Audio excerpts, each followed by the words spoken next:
two casts in a row, two whiting on the Metho'd worms. So the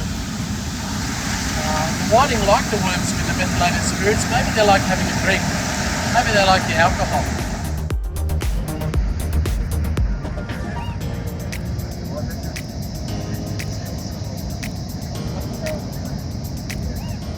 Metho'd beachworms, are they any good? Hi, my name's Roger Osborne and I'm with my best buddy Lozza. And we are down at the beach and all we have is some beachworms that we have dipped in methylated spirits and then put red food dye in there. So we're going to do this test for you guys in this video and just show you what we're doing. We'll show you our gear, talk about our rigs, and let's just see how these Metho'd beachworms can work.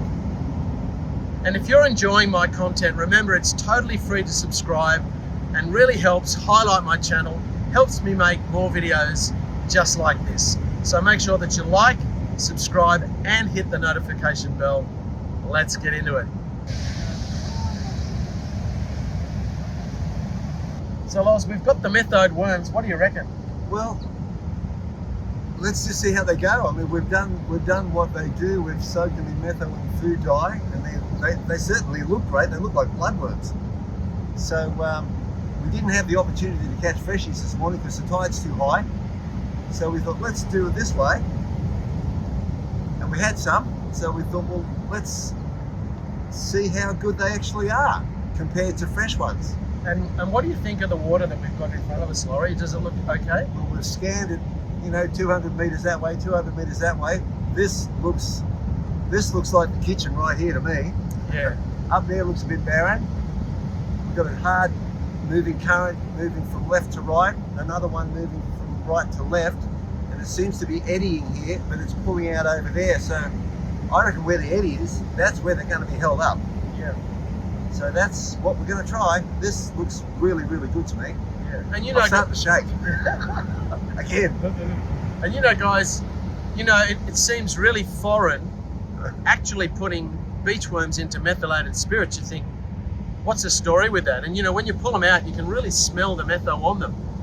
But it's quite incredible. They actually do work, and we're going to prove that while we're fishing just now. And the methylated spirits actually toughens them up a little bit. It makes them stay on the hook a bit better. So they look like bloodworms. Yeah, they look awesome. Anyway, we better get fishing. Enough talking. Got to get into the fishing. Okay.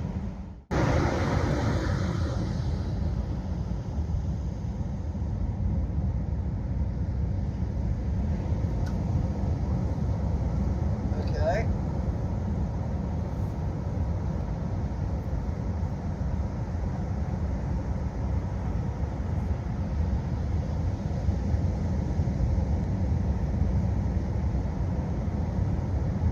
It's a wombat nugget.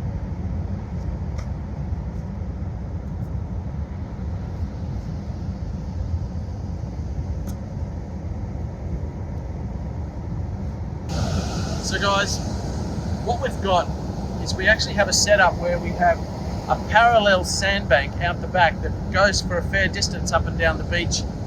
And the swell is still quite big and it's crashing on that outer bank, but there is a gutter that's running parallel to the beach. And it's actually pretty close to the shore here, so we can easily get our baits beyond the shallow edge and out into this trough and potentially even reach the outer edge of the trough. When I had a look up and down this beach, it's really very shallow. The deep water is a long way out in a lot of instances, and it's no good. You wouldn't actually be able to cast or reach it. So it certainly looks quite good here. So we're just going to be tossing our baits in this trough that's just here. Doesn't look like the current will be too bad. So I think hopefully we won't get too much sideways current, but you don't know until you actually chuck your line in the water whether it's going to go right or left. You just got to suck it and see, but hopefully it'll be all right. But I totally expect to catch fish, 100%. So it'll be interesting to see what we catch, how many we catch. Should be good.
Here we have a ocean trevally.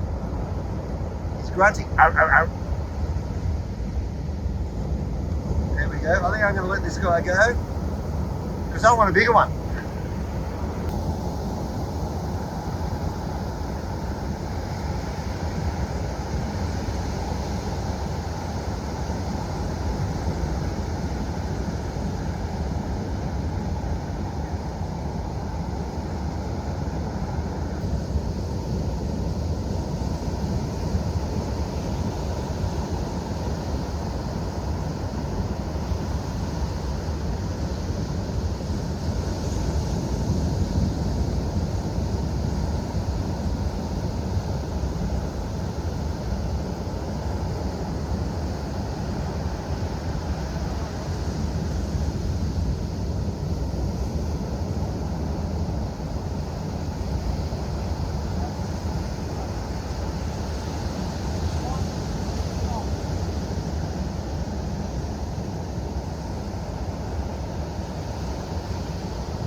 So I just caught this lovely little pan-sized trevally or skippy. So far Lozza and I have caught a trevally each. I'm going to let this guy go. But not that many bites. I think I've had 3 casts. I had a bit of a nibble on my last cast. Some of the bait's gone. But if I'm not getting much action, I always like to make adjustments. So I don't want to sit here and just hang out for ages waiting for the occasional bite. I'd rather look for the fish. So I think we're going to move our gear down the beach a bit and try a different spot. I'm going to move around until I can get a little bit more action. So Lozza, we're not having that much success here. What do you reckon? Couple of valley, half an hour. Not fantastic, but there's something there. And the worms are working. But we're going to try another spot. We're going to move. The water's pretty rough. There's a hard pool to the right. We're going to find a bit of calmer water. See what happens. Yeah, sounds good to me. So we're going to head up the beach, give it a go up there.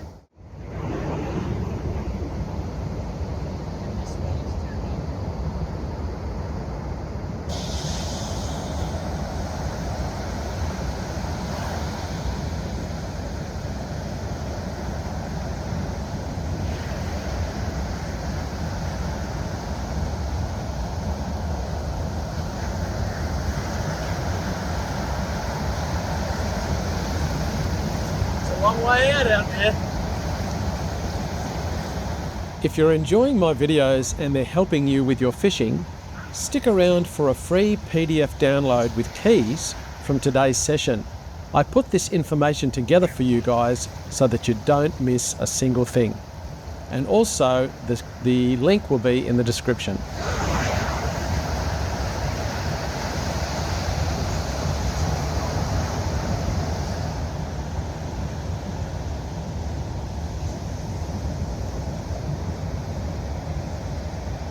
So we've just been for a wander, maybe 300 or 400 metres down the beach. It's really hard to tell from a distance if something's any good or not, but we've eliminated that as an option. When we got down there, there was no little bits of deep water, no gutters, no troughs. It was all a lot of turbulence. So it's actually better where we started off. So we've come back, hey Laurie? That's the shot. You can't tell from a distance, but we had a look, and this is better. Yeah, now we've eliminated, the thing is you eliminate options. We wouldn't know if we didn't go down there and have a go. Besides, the tide is on its way in. We're probably about an hour short of high tide, which may make an improvement in the bite. I was down on this beach yesterday afternoon at low tide, and I caught a beautiful mulloway at 3 p.m. on dead low tide. I didn't measure it, it was roughly 80 to 85 centimetres, but a beautiful fish on beach worm. We got a lot of fish, It's a great beach to fish, but you're always testing, aren't you, Laurie? That's it. That's what you got to do. If you don't know, you won't know. So have a look. So we're back where we started. Let's see how we go, see if the tide's made any difference.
This is whiting number 2 casts in a row, 2 whiting on the Metho'd worms. So the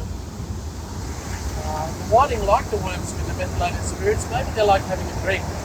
Maybe they like the alcohol. Anyways, it's another one for the table, which is fantastic. Another good size. This guy's probably about 31 centimetres long. I'm a reasonably good judge. I see so many fish. I've got a good judge of length of the fish, but that's easily 30, maybe 31, 32, so he's going in the bag. Okay, so I'm going to explain what rig we were using this morning, what rig I was using this morning. I think Roger had the same. This is a paternoster rig. So I've got my main line coming down through here. Then I've got a 3-way swivel.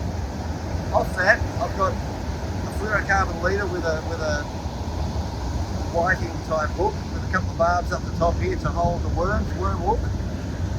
Then I've got a heavier line in between the first 2 swivels. That's about 50 centimetres. Then I've got another 3-way swivel. Off that, again, another leader, worm hook. Off that, the third one, a heavier line to the sinker, which is a number 3, and believe it or not, I was having trouble holding the bottom. I'd throw out and it would race down. I could feel it rumbling the whole time.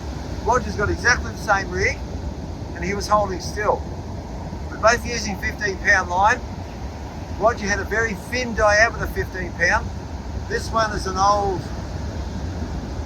style. I think it was called Schneider. It's a lot fatter. So consequently, we've figured out that there's so much more water pressure on the line, and it was just not letting me hold ground. I was pulling down the whole way, the whole time. No sooner I cast in, my sinker would not grab the bottom, it would just drift down the beach. So there's a lot to be said for thin line.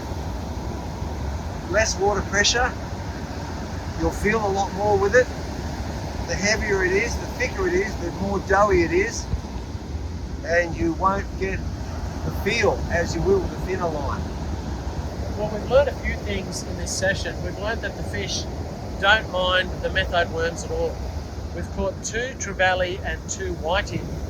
It's not so much that the bait isn't working, it's just that the conditions are a little challenging. If we had a little bit more time and we had a look at a couple of other beaches and found a bit better water, we'd undoubtedly catch a lot more fish. But the main thing is, those whiting, got a problem, eh, Laurie? Works just the same as any other day.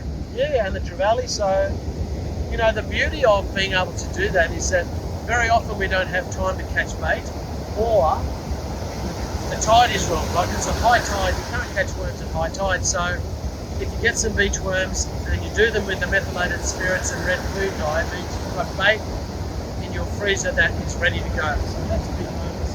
Absolutely. Huge bonus. I know that that's something that Laurie does a lot. He's always freezing worms down. He's always organised, always has plenty of bait.